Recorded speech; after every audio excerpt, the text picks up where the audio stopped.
Hello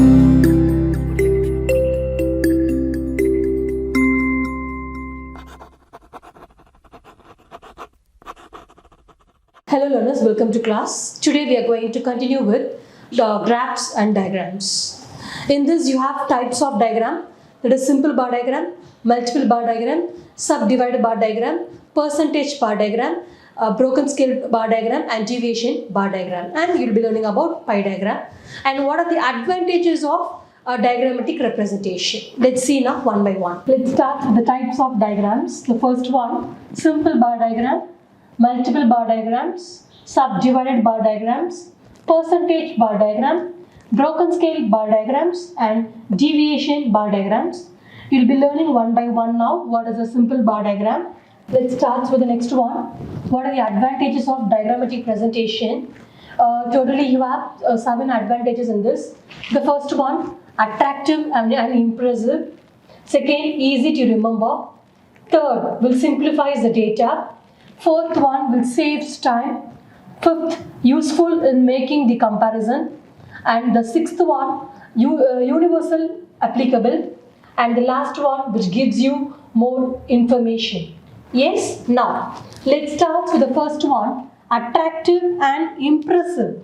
So the data which is presented in the form of diagram, it will be like it will be able to attract the attention of even a common man. Okay, that's why they're telling it's one of the advantages of diagrammatic presentation.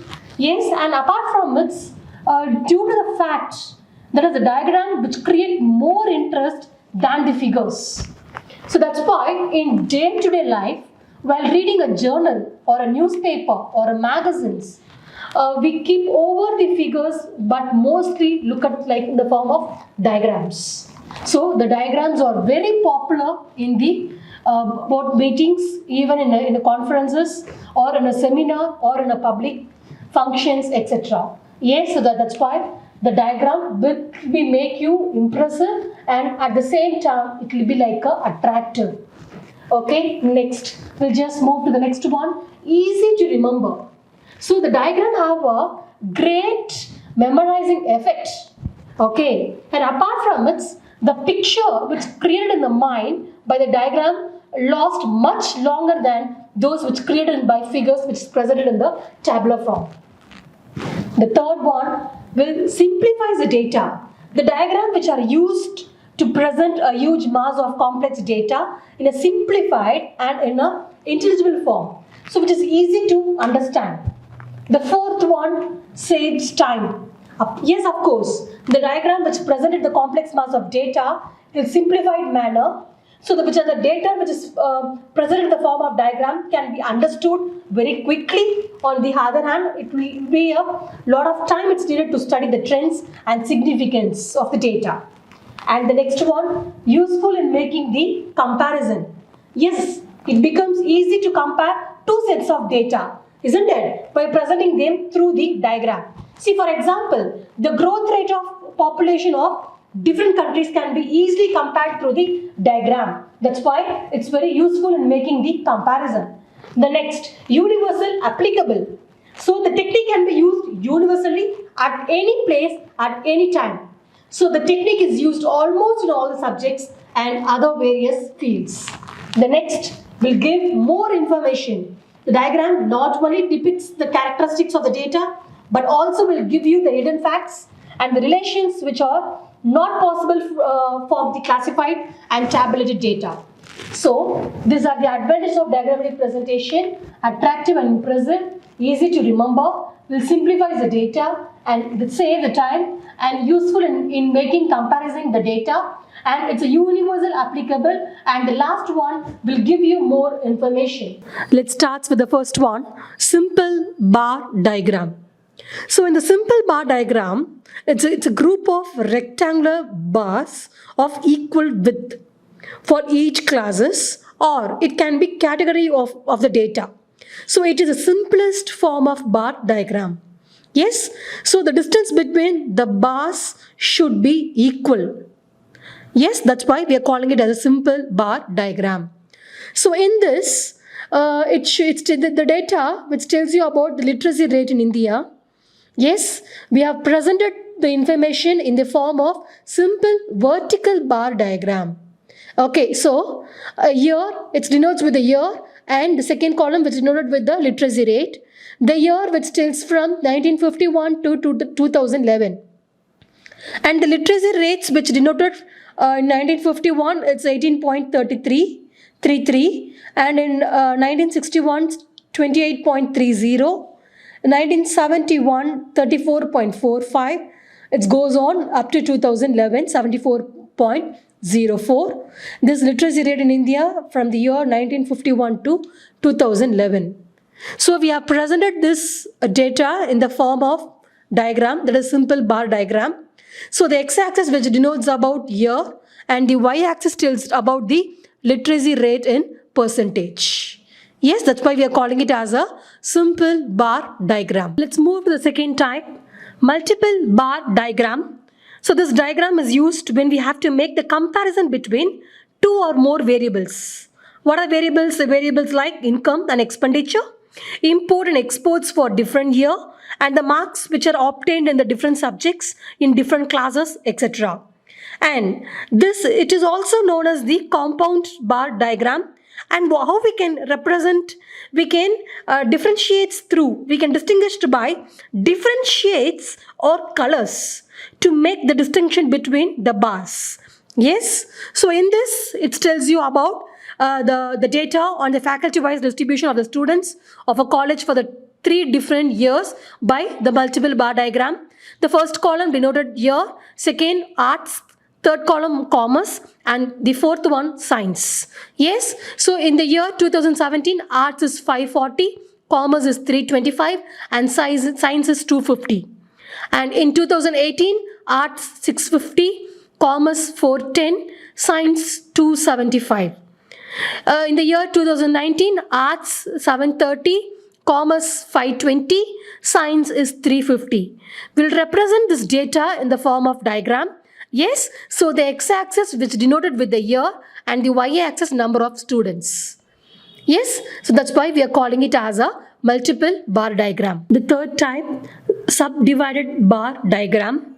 So in the case of subdivided bar diagram, the bars which is corresponding to each phenomenon which is divided into various components.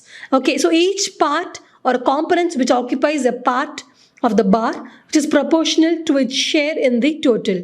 See, for example, the bars which is corresponding to the number of students in a course can be subdivided into boys and girls.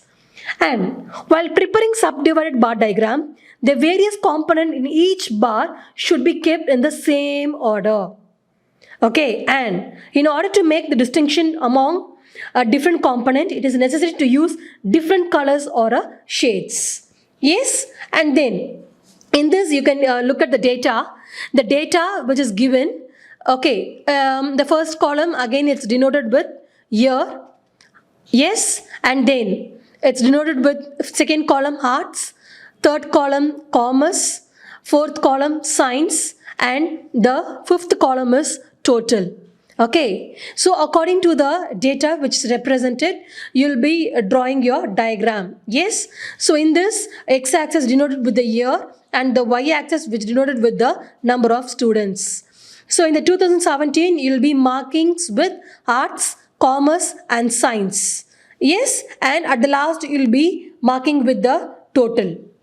Yes, 1,115. Like that, you'll be doing it for 2018 and you'll be doing it for 2019. Let's move to the next one, percentage bar diagram.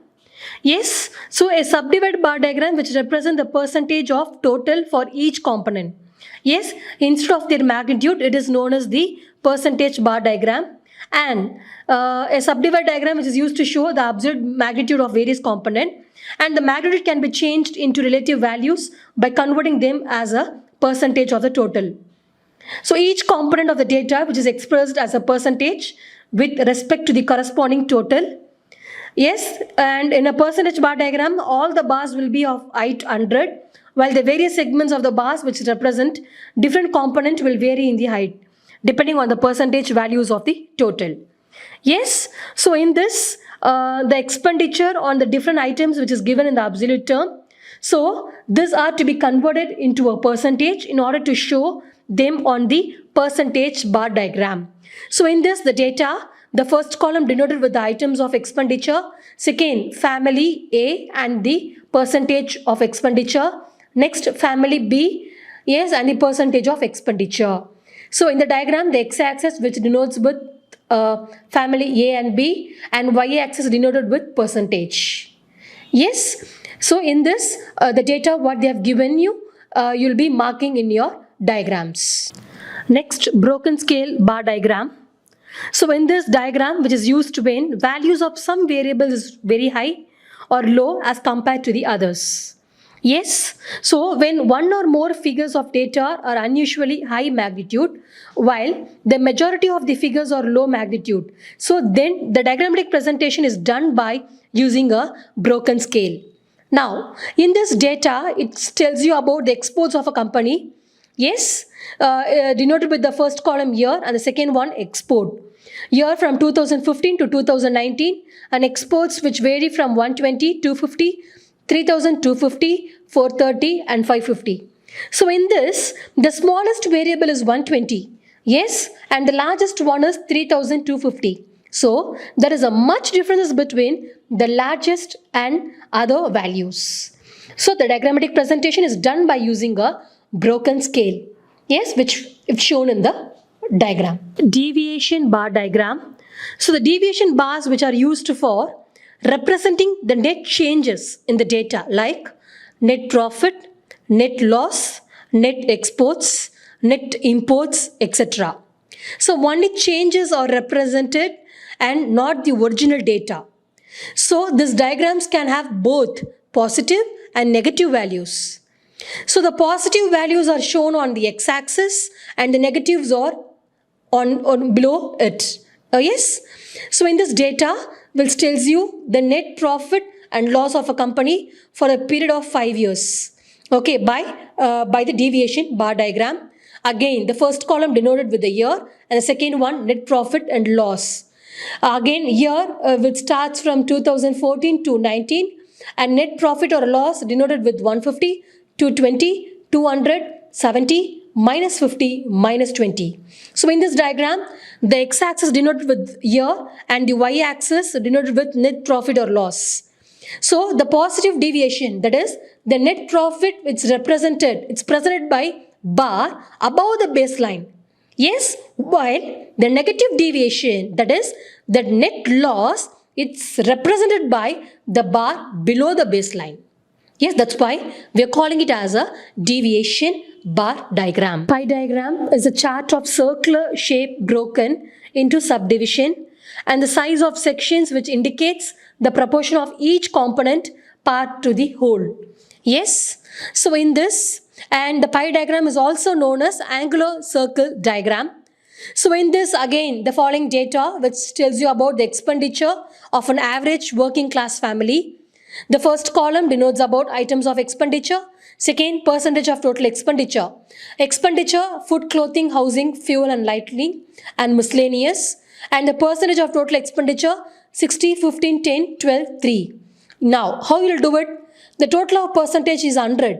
Yes. So, the total angle is 360 degree, which represents the 100. So, to find the proportionate angle, multiply each percentage by 360 degree by 100, or you can do it by 3.6 degree. Yes. So, again, you're plotting the diagrams. Yes, the circle which is divided into 5 parts according to the degrees of angles at the center. Yes, so in this, the pie diagram is showing the expenditure of an average working class family on different items. Let us quickly recall what we studied in the session. First, we have just started with the types of diagram. What are the types of diagram we have discussed? First, simple bar diagram, and then multiple bar diagram, and what is subdivided bar diagram, and then what is a broken scale bar diagram, and deviation bar diagram. At the last, what is a pie diagram. And then we have discussed what are the advantages of diagrammatic presentation.